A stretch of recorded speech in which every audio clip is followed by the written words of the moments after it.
బ్రహ్మార్పణం. కవిం పురాణమనుశాసితారం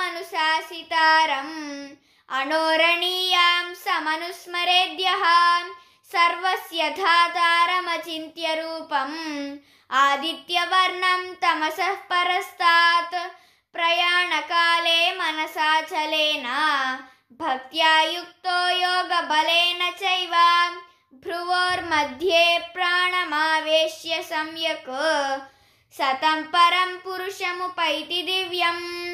ఎవడు భక్తితో గూడుకొనిన వాడై ఆంత్యకాలమునందు యోగ బలముచే ప్రాణవాయువును భ్రూమధ్యమున నిలిపి సర్వజ్ఞుడు ఆధారభూతుడు స్వయం ప్రకాశ రూపుడగు పరమాత్మను నిశ్చల మనస్సుచే ఎవడు చింతించునో అతడు ఆ పరమాత్మనే పొందుచున్నాడు.